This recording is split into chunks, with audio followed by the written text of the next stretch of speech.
అదేవిధంగా మల్లికార్జున గారు అంబేద్కర్ సేవా సమితి స్టేజ్ మీదకి రావాల్సిందిగా కోరుచున్నాం. జై భీమ్, జై భీమ్, జై భీమ్, జై భీమ్. రాయలసీమ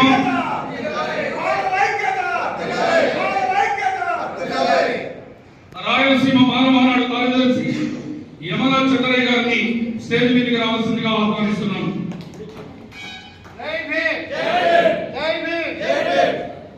చైతన్య మాల మహాసేన మహిళా అధ్యక్షురాలని కూడా స్టేజ్ మీదకి రావాల్సిందిగా కోరుచున్నాం.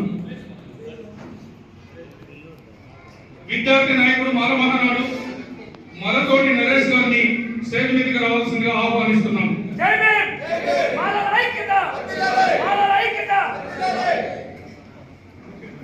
బాల గోపయ్య బహుజన సంక్షేమ సమితి వారిని కూడా స్టేజ్ మీదకి రావాల్సిందిగా ఆహ్వానిస్తున్నాం.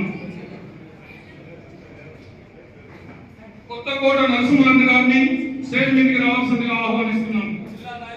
జిల్లా నాయకులు అలాగే అలాగే మన మాల మహానాడు నుండి జిల్లా నాయకులు, అదేవిధంగా డివిజన్ నాయకులు, మండల నాయకులు కూడా అందరికీ కూడా స్వాగతం, సుస్వాగతం. వేదిక నుండి అంబేద్కర్ అందరికీ కూడా మాల మహానాడు జైబీ. బంధువులారా, ఇది ధర్మయుద్ధం. మాలలు పాలకుల పైన, మనువాదుల పైన చేస్తున్నది ధర్మయుద్ధం. ఎందుకు చేయాల్సి వచ్చిందో మనం ఒకసారి ఆలోచించాలి. ఆలోచన గత చరిత్ర అయిపోవాలి. ఓపిక ఉంటే 15 నిమిషాలు మాట్లాడతాం. ఓపిక అందరికీ మాలలు ఓపిక కాబట్టి సెల్ఫీలు. మిత్రులారా, కారం చేడులో మాదిగల పైన దాడి జరిగినప్పుడు మాలలు పద్మారావు, తారక నాటి మహనీయులు ముందుండి గల్లీ నుంచి ఢిల్లీ వరకు పెద్ద ఉద్యమం చేశారు. 93లో ఎస్సీ అట్రాసిటీ యాక్ట్ వచ్చింది. మాదిగల కోసం మాలలు ఉద్యమించారు, జైలుకి వెళ్ళారు. చుండు అది ఎవరు చేశారు? కమ్మదొరడు చంద్రబాబు వాళ్ళ బంధువులు. ఆ తర్వాత చుండూరులో మాలల పైన రెడ్లు దాడి చేశారు. అక్కడ కమ్మలు, ఇక్కడ రెడ్లు, ఇద్దరు మాలలు మాదిగలు చావచ్చిత కొట్టారు, చంపేశారు, చేశారు. ఇది అయిన తర్వాత ఇక్కడ కూడా ఉద్యమం చేసి ఢిల్లీ వరకు వెళ్ళారు.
చాలా బాగానే ఉంది.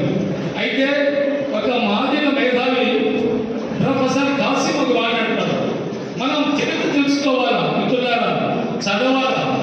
చరిత్ర తెలియని వాడు చరిత్ర నిర్మించలేడన్నాడు డాక్టర్ బాబాసాహెబ్ అంబేద్కర్. మనం చరిత్ర చెప్పితే ప్రొఫెసర్ కాసిం మాదిగ ఆయన అంటాడు, హే మధుకృష్ణ, నువ్వు తప్పుడు ప్రచారం చేస్తున్నావు. మాలలు మనకంటే ఎక్కువ కాదు, తక్కువ కాదు, సమానంగా ఇద్దరు మతాంతరాలు పడుతున్నాం.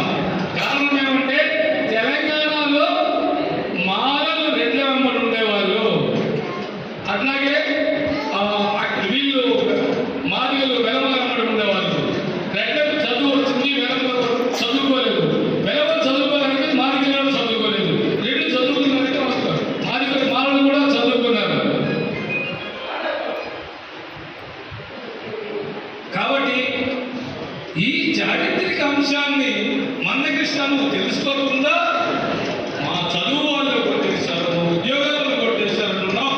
ఇక్కడ చరిత్ర తెలుసుకోండి. ఇద్దరు కూడా అంటరానితనంతో బానిసత్వంతో బాధపడుతున్నారు. ఇక ఆంధ్రాకు వస్తే చెప్పాడు ఆయన. ఆంధ్ర పరిస్థితి అంటే మరి ఇక్కడ ఒంగోలు అవతల ఒక ఊరుంది బందరు. మొట్టమొదటి క్రైస్తవ మతాచారులు బందర్లో వచ్చారు. బందరుకు